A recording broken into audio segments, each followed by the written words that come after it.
আজকের মজার গল্পটি গোপাল ভাঁড়ের এ ছেলে বাঁচবে তো দাদা।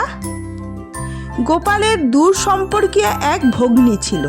সে সবেমাত্র একটি ছেলে নিয়ে বিধবা হয়েছিল। ধান ভেনে পরের বাড়ির কাজকর্ম করে ছেলেটিকে 6-7 বছরের করলো। তারপর পাড়ার কোন দয়ালু লোককে ধরে ছেলেটিকে পাঠশালে দিল। ছেলেটি পাঠশালে যায়, পড়াশোনা করে। এমনভাবে কিছুদিন কেটে গেল। একদিন ছেলেটি এসে মাকে বলল, মা, আমি যে ক্লাসে পড়ছিলুম তার ওপর ক্লাসে উঠেছি। আমার অনেকগুলো বইপত্র আর কাগজ চাই। বিধবার একমাত্র অবলম্বন, সে ক্লাসে উঠেছে, কোথা থেকে যে বই কাগজ পাবে বিধবা ভেবে কুল কিনারা পাচ্ছে না। হঠাৎ তার মনে হলো কৃষ্ণনগরে আমার দাদা গোপালের নাকি অবস্থা খুব ফিরেছে।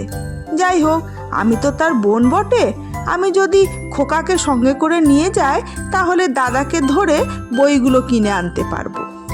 বিধবা এই কথা ভেবে তার পরদিন খোকাকে সঙ্গে করে কৃষ্ণনগরে গোপালের বাড়িতে উপস্থিত হলো। গোপাল তখন বাড়িতে ছিল না। গোপালের স্ত্রী তার পরিচয় পেয়ে যত্ন করে তার পরিচর্যা করতে লাগলো। সন্ধ্যার পূর্বে যথাসময়ে গোপাল বাড়িতে এলো। সে তার দূর সম্পর্কীয় ভগ্নীকে দেখে চিনতে পারলে এবং তারা এসেছে দেখে গোপাল খুবই আনন্দিত হলো। এরপর গোপাল হাত মুখ ধুয়ে জলযোগ সেরে এক ছিলিং তামাক সেজে খেতে খেতে রোয়াকে বসলো। ভগ্নীকে ডেকে তার কিভাবে সংসার চলছে ইত্যাদি প্রসঙ্গ নিয়ে ভাই ভগিনীতে গল্পগুজব করতে লাগলো। এমন সময় খোকা পাত্তারি পুরানো বইপত্র বগলে নিয়ে মা ও মামার কাছে বসলো। গোপাল খোকার নাম ও পড়াশোনার কথা জিজ্ঞাসা করতে লাগলো।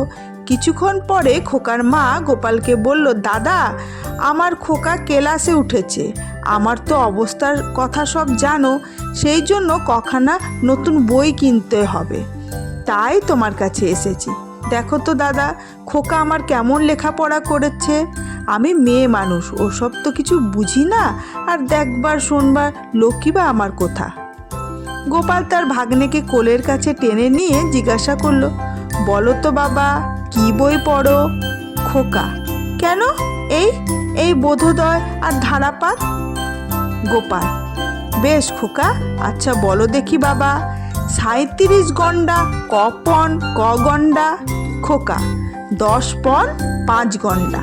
গোপাল, 62 কড়া ক গণ্ডা ক কড়া? খোকা, 9 গণ্ডা 3 কড়া। গোপাল, 20 কড়া? খোকা, 25 গণ্ডা। গোপাল তার ভাগ্নেকে যা জিজ্ঞেস করে গোপাল মুখ থেকে বলতে না বলতেই ভাগ্নে তার উত্তর দিতে লাগলো। কিছুই আর বাঁধল না।